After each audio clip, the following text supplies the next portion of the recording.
Video penjebotan logo raksasa Bank Mandiri di salah satu gedungnya di Jakarta viral di media sosial dan menjadi pembicaraan netizen.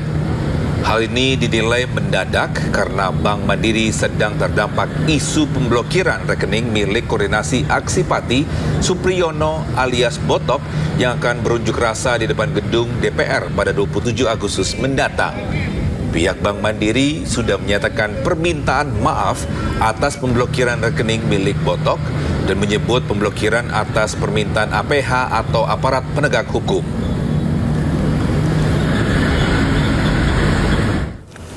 Gubernur Jakarta Pramono Anung mempersilahkan warga yang ingin menyampaikan aspirasi lewat unjuk rasa di Jakarta. Pemerintah daerah akan mengizinkan asal demo berjalan berlangsung tertib, damai, serta tidak melakukan anarkis atau merusak fasilitas umum. Jakarta menjadi aman, nyaman kalau kita semua bisa menjaga dengan baik. Demo itu dijamin oleh demokrasi dan kami mempersilahkan mau demo tanggal 26, 27 monggo saja. Tetapi yang tidak boleh dilakukan adalah melakukan perusakan, melakukan anarkis, dan kemudian melakukan tindakan-tindakan yang tidak baik.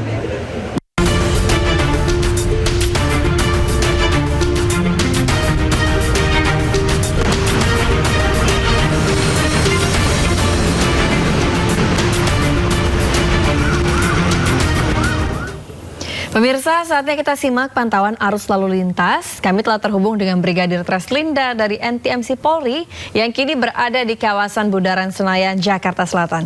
Selamat pagi Brigadir Treslinda, bagaimana pantauan arus lalu lintas dari tempat Anda melapor? Silakan.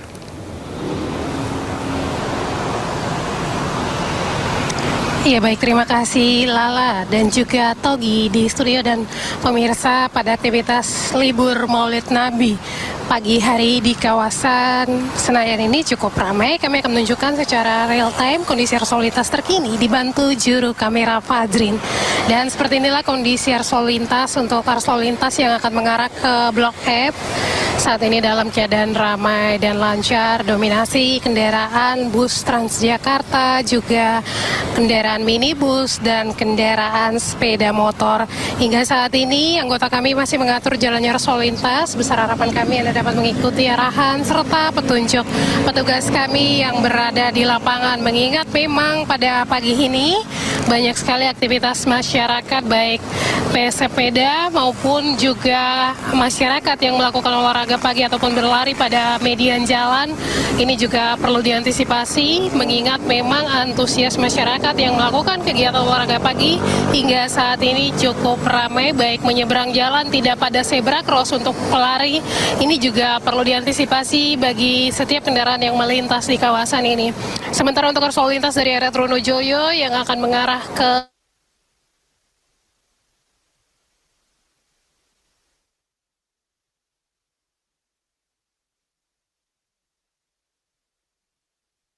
kita melihat kendaraan dari arah Trunojoyo ini lebih didominasi dengan kendaraan minibus, kemudian kendaraan akan mengarah ke Senopati juga sampai saat ini masih dalam keadaan ramai dan lancar.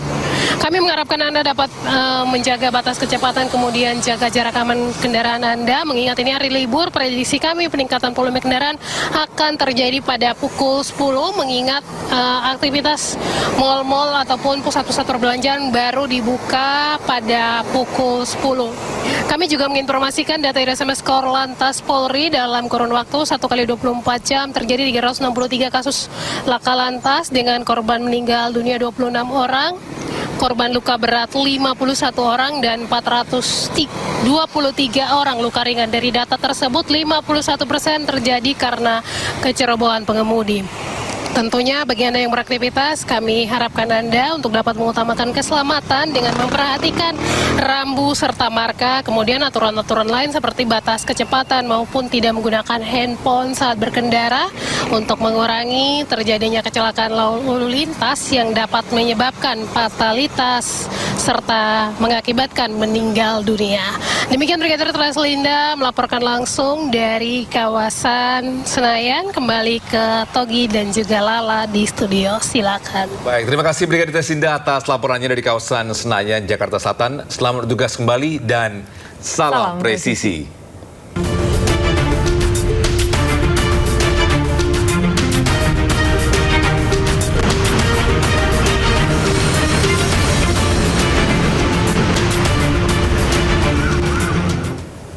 Pemirsa, sidang lanjutan pra-peradilan ex-Jampitsus Febri Adriansyah kembali digelar di Pengadilan Negeri Jakarta Selatan membahas 2 perkara sekaligus. Ya, kuasa hukum Febri sebut proses hukum yang menjerat kliennya bertentangan dengan 40 peraturan. Sidang lanjutan pra-peradilan yang diajukan mantan Jampitsus Febri Adriansyah kembali digelar di Pengadilan Negeri Jakarta Selatan dengan 2 perkara dalam agenda. Perkara nomor 135 yang menguji keabsahan penetapan tersangka dan penahanan oleh Kejaksaan Agung memasuki agenda pemeriksaan saksi ahli serta penyerahan bukti dari pihak termohon. Kejagung menghadirkan 3 ahli untuk menjelaskan sejumlah aspek hukum terkait TPPU dan hukum pidana, yakni ada dosen STH Jentera sekaligus mantan Ketua PPATK Dr. Yunus Hussein sebagai ahli perbankan dan TPPU. Lalu ada dosen Fakultas Hukum UAI, Profesor Suparji sebagai ahli pidana, serta dosen Fakultas Hukum UGM Dr. Fatahillah Akbar sebagai ahli pidana. Sementara perkara nomor 134 yang menguji keabsahan penetapan tersangka, penggeledahan, penyitaan hingga pencekalan oleh Polri memasuki agenda penyerahan kesimpulan dari pihak pemohon dan termohon. Kuasa hukum Febri Diansyah, menyebut proses hukum yang menjerat kliennya bertentangan dengan 40 peraturan. Pelanggaran tersebut meliputi 5 aspek, yakni berkaitan dengan surat perintah penyidikan, penggeledahan, penyitaan, penetapan sebagai tersangka, dan pencekalan. Kami mengidentifikasi dan menyimpulkan, kami tuangkan dalam kesimpulan bahwa terdapat 40 bagian ketentuan atau peraturan perundang-undangan yang dilanggar selama proses hukum tersebut. Jadi bukan 1 atau 2 ya, tapi 40 peraturan perundang-undangan, termasuk diantaranya adalah putusan Mahkamah Konstitusi, bagian pertimbangannya ataupun bagian amar putusannya. Di konstitusi ada 1 yang dilanggar, di KUHAP itu ada 23 bagian dari KUHAP yang menurut kami itu dilanggar. Kemudian ada 2 bagian di KUHP, 4 bagian di Undang-Undang Pencucian Uang, Undang-Undang Administrasi Pemerintahan, Undang-Undang Kejaksaan, dan juga ada 4 putusan Mahkamah Konstitusi yang menurut kami dilanggar selama proses tersebut, dan juga ada peraturan Kapolri dan peraturan Jaksa Agung. Poin yang ingin kami sampaikan adalah selain proses pra-peradilan ini perlu dilihat sebagai pelaksanaan hak dari tersangka, tapi kami melihat dan ingin menempatkan ini jauh lebih besar dan jauh lebih penting, yaitu sebagai upaya untuk meluruskan dan mengkoreksi proses hukum yang dilakukan secara melanggar hukum atau tergesa-gesa dan bahkan terkesan dipaksakan. Sidang perkara 135 dan 134 ditunda dan akan dilanjutkan pada Rabu 26 Agustus mendatang dengan agenda penyampaian kesimpulan dan bacaan putusan hakim. Dari Jakarta, Disti Arifah Laksana, Firfauzia, iNews melaporkan. Gara-gara memasang 7 baliho ucapan selamat